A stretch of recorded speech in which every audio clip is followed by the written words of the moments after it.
birinci mərhələni bitirməyinə az qalmış. Biz onun sərhədlər veririk və bu sərhədlərin hamısını buna izah edirik və başlayır yazmağa bu sərhədləri. Deməli, birinci növbədə sərhədlər nədən ibarətdir? Yəni, aktiv istifadə olan insanlardan, yəni alkoqolizmdir, qumardır, nə bilim, narkomaniyadır, yəni bunların çöldə olan qurğuları var. O insanların adlarını qeyd eləməlidirlər. Birinci növbədə o adlar qeyd olunmalıdır ki, çıxanda həmin insanlarla necə rəftar eləməyi bilsin. Yəni onlarla uzaqdan sağ ol və beləcə adları qeyd olunur. Ondan sonra gəlir təmiz əllər deyirlər.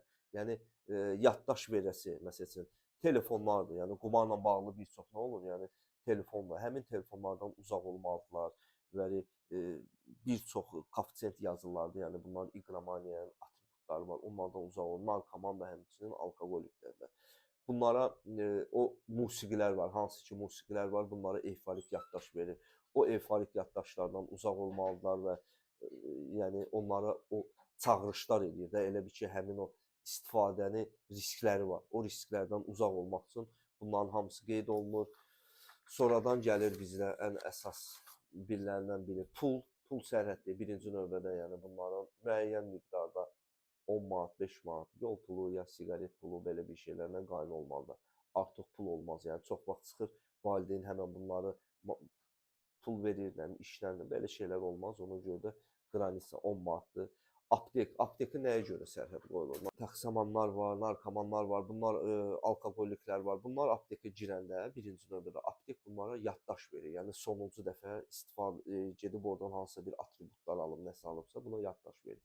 Nə etməli? Məsələn, aptek sərhədinə əgər evdən zəng gəlibsə hansı dərman, bunun beyin, insan şuuru elə bir şeydir ki, sən axırıncı dəfə nələrisə yaşatdınsa, o beyin sənə o yaddaşı verir. Sən məsəl üçün yanında hansısa bir insanla girəndə ora, sənin beynin nə edir? İnformasiyanı yeniləyir, təzə beyin informasiyanı əvəz edir.